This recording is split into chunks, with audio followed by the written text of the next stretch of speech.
Hi, it's Stuart. My question of the week is from James, and he asks, should he sell his property if it has no debt on it? So let me read his question. James writes, I'm 36 years old and invest in both property and ETFs. I have two investment properties, one in Queensland and Sydney, and a small ETF portfolio.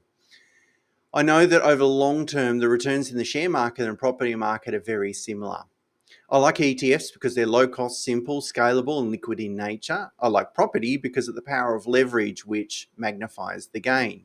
My question is, when leverage is no longer a factor, that is, the mortgage is paid off, should I sell my investment property and put the money into the share market?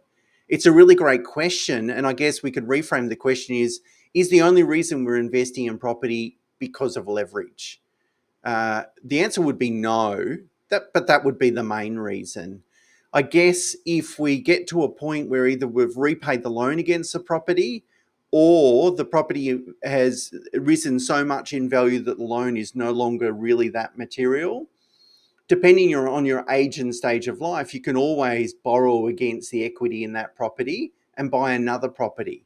So you can always add more and more leverage using the equity in those existing properties. And maintaining a certain level of leverage, I think, is economical depending on your age and stage of life. Of course, when you enter into retirement, as I've spoken on the podcast about, you want to have a lower sensitivity to interest rates and debt exposure and so forth. So you don't want to take a lot of debt into retirement. Now, if I owned a fantastic property that actually was under leveraged or actually had no debt, but the returns from the property were really great, really fantastic, I don't think I would sell it.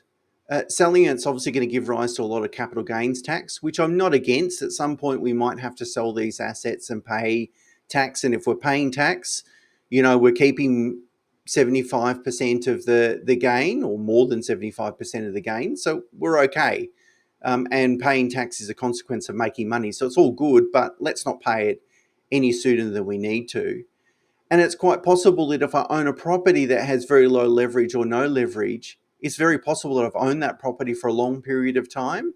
And that's really when a property starts to substantially compound in terms of returns. So by selling it just because it has no leverage, you're really missing out on returns.